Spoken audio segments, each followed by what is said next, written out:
क्या विडम्बना है, हम भूमिहार हैं तो क्या कहें कि हम नहीं हैं। मैं तो इसी का प्रसंज्ञा दिया था। जो बोल चाल में हमारे गांव घर में आता है, बड़े बुजुर्ग बोलते हैं बाहुबली को टिकट नहीं मिला है, ये एक समाज सेवी को टिकट मिला है। वोट बाप बेटी बहुत सोच समझ के लोग देता है। मेरे वैशाली के साथ अन्याय हुआ है विकास में, उसको शामिल नहीं किया गया। गोदरेज सर्किट होते हुए भी, महावीर का होते हुए भी, गणतंत्र की जननी गणतंत्र को संदेश देने वाला वैशाली होते हुए भी हम समझते हैं उसके साथ कुछ बेईमानी। अरे भाजपा वालों से तो पहले पूछना चाहिए। प्रधानमंत्री पूर्व बोल के गए थे कि साल में 2 करोड़ नौकरी देंगे, आज 10 वर्ष हो गया, ये तो 20 करोड़ नौकरी हो जाता है, तो देश का कायाकल्प बदल जाता। तो इसलिए हम समझते हैं कि हमारे नेता तो 17 महीने में 5 लाख नौकरी, इस आधार पर तो हम कह ही सकते हैं कि हमारी महागठबंधन सरकार बनती है तो हम जरूर 1 करोड़ नौकरी करेंगे। नमस्कार, मैं हूं विद्रोही और आप देख रहे हैं D people voice. Doctor Vijay Kumar Shukla उर्फ मुन्ना शुक्ला, नाम तो आपने सुना होगा। आज उनके काम और भविष्य की जो योजनाएं हैं उस पर भी चर्चा करेंगे। वर्तमान में ये वैशाली लोकसभा प्रत्याशी है इंडिया गठबंधन से। आइए चलिए जानते हैं कि इन्होंने कैसे जेल में रहते हुए लॉ की पढ़ाई को पूरा किया और मुजफ्फरपुर लोकसभा वासियों के उम्मीदों पर कितना खरा उतरने की योजना है और कैसे उस पर काम करें। इन तमाम विषयों पर बात करेंगे। सबसे पहले बहुत बहुत स्वागत है आपका डी पीपल वॉइस। बहुत बहुत धन्यवाद। लोग कहते हैं कि वैशाली लोकसभा में 2 तरह की लड़ाई चल रही है। एक तरफ जो लोग हैं वो पैसे के आधार पर टिकट को लाने का काम किए हैं, दूसरे तरफ लोग कहते हैं कि एक ताकतवर लोग हैं, बाहुबली हैं और इस आधार पर उनका टिकट मिला है। क्या कहना चाहेंगे? देखिए, आपका प्रश्न जो है ना कुछ अजीब सा। बाहुबली को टिकट नहीं मिला, ये एक समाज सेवी को टिकट मिला है। और आपको बता दें कि मैं 2004 में भी चुनाव लड़ा था, 9 में भी लड़ा था, 14 में भी हमारी धर्मपत्नी अनु देवी चुनाव लड़ी थी। तो 2004 में इंडिपेंडेंट लड़े थे, 9 में पार्टी से लड़े थे। और अनु देवी चुनाव लड़ी 14 में कोई पार्टी से अपेक्षित थी कि हमको टिकट मिलने जा रहा है, हम समय में टिकट नहीं मिला, फिर वो इंडिपेंडेंट लड़ी। तो ऐसा नहीं, पहले भी जनता ने आप पर भरोसा जताया है और आप चुनाव जीत के सदन में भी पहुंचने जरूर आम भरोसा किया हम पर, हमको मौका दिया। मैं इसके लिए कोटि कोटि धन्यवाद देना चाहता हूँ कि हमको लोगों ने मौका दिया, भरोसा दिया। वैशाली के लिए चुनाव जीत गए तो क्या कुछ योजनाएं होंगी, कैसे विकास करें? देखिए, अभी आप देख रहे हैं गया दिख रहे हैं, राजगीर दिख रहे हैं और गया दिख रहे हैं। तो वैशाली इन मामलों में हमारा वैशाली गणतंत्र की जननी है, गणतंत्र को संदेश देने वाला है, महावीर की धरती है, महात्मा बुद्ध की कर्मभूमि है और पाली की रंगभूमि है।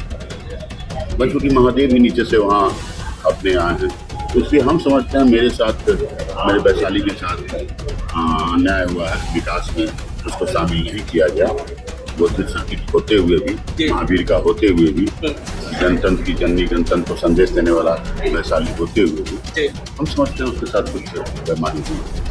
जो विकास होना चाहिए था हमारे वैशाली में। आप बता रहे हैं कि टूरिज्म प्लेसेज जो है उसको विकसित जितना किया जाना चाहिए उतना नहीं। एक चीज हम कहना चाहेंगे, अभी कुछ दिनों पहले ये परिवर्तन पत्र राजद कार्यालय से तेजस्वी जी ने जारी किया था और इसमें इन्होंने वादा किया कि 1 करोड़ रोजगार सरकार देने जा रही है, 15 अगस्त तक नौकरी देने जा रही है, सरकारी नौकरी। उनका कहना था कि बहुत सारे लोग अभी इतने सीट खाली हैं और बहुत सारे लोग रिटायर हो रहे हैं, तो उन पदों को नव सृजित करके, तो क्या लगता है कि ये 1 करोड़ रोजगार सही में मिलेगा? भाजपा के तो लोग कहते हैं ये कोरी अफवाह है, लफाजी है और झूठ के सिवा कुछ।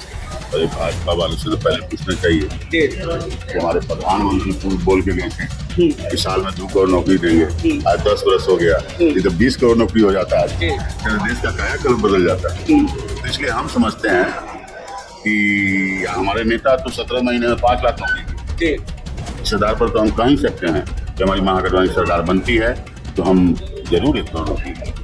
उससे ज्यादा भी हो सकता है। अरे जरूर ज्यादा ही होगा। ये तो 15 अगस्त तक कर रहे हैं। हाँ, ज्यादा ही होगा। आपको मैं फिर से बताऊं, जब 17 महीने में 5 लाख नौकरी मिल सकता है तो सोच लीजिए कि हर पूरा सेशन हम लोग का सरकार बनेगा पूरे देश में, तो ज्यादा ही होगा। एक चीज आपसे जानना चाहेंगे, कुछ दिनों पहले आपका बयान आया था कि आप भूमिहार हैं। ये भूमिहार के मायने क्या है? क्या विडम्बना है, क्या विडम्बना है, हम भूमिहार हैं तो क्या कहें कि हम नहीं हैं। मैं तो इसी का प्रसंज्ञा दिया था। जो बोल चाल में हमारे गांव घर में आता है, बड़े बुजुर्ग बोलते हैं, और तो कुछ हम बोले भी नहीं थे, हम फिर से बोल रहे हैं कि भूमिहार हैं। हमको इससे कोई परहेज नहीं है। तो क्या बोले कि नहीं है, आप मानिएगा? नहीं, सब लोग जानते हैं भाई, ये तो ये आप लोग क्यों डिकोड करके रखते हैं? हमको ये समझ में नहीं आ रहा है कि हर बार हमको कोई भी रिपोर्टर पत्रकार मिलते हैं तो पूछते हैं कि भाई आप यहाँ है, मैं क्या कहूँ कि नहीं मैं नहीं हूँ। बोलिए आप भी लोग बोलिए वैसे करो, हम हैं तो है। इस पर आपको गर्व है? अरे गर्व नहीं है तो बोल कैसे रहे हैं? जी। गर्व है। एक बात जानना चाहेंगे कि जब संसद, अधिकतर लोग सांसद का चुनाव लड़ते हैं, उनको यह पता नहीं होता है कि सांसद का असल काम क्या होगा। आपके मायने में सांसद का असल काम क्या होगा? देखिए सांसद तो हम भी नहीं बने, जी वैशाली की आम आवाम मतदाता मालिक जी हमको मौका दे तो हम कहने के लायक बन सकते हैं, जी। अभी नहीं है।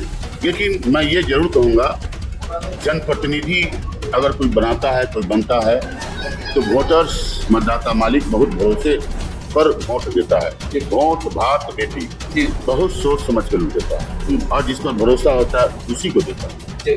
और उस जनप्रतिनिधि के अंदर वेदना, संवेदना, उसके लिए केयर, उसके लिए वहाँ का विकास, मूलभूत सुविधा, रोटी कपड़ा मकान, शिक्षा, स्वास्थ्य, अगर ये सब नहीं रहे तो फिर कोई मतलब नहीं होता। तो देखा आपने कि कैसे वैशाली लोकसभा क्षेत्र की जो समस्याएं थी और उन समस्याओं पर पिछले प्रतिनिधियों ने क्या कुछ काम किया, उन सब पर इन्होंने खुलकर बात किया। आगे की क्या योजना है इस पर भी, और इन्होंने जो सबसे बड़ी बात कही कि भूत भात और बेटी लोग सोच समझ के देता है। इस बार वैशाली के लोकसभा के जो जनता है, मतदाता है, सोच समझ के किसको अपना वोट देने का काम करेगा, ये तो जनता और जो आने वाला चुनाव का परिणाम ही बताएगा। तब तक बने रहे दी पीपल वॉइस के साथ। बहुत बहुत धन्यवाद। बहुत बहुत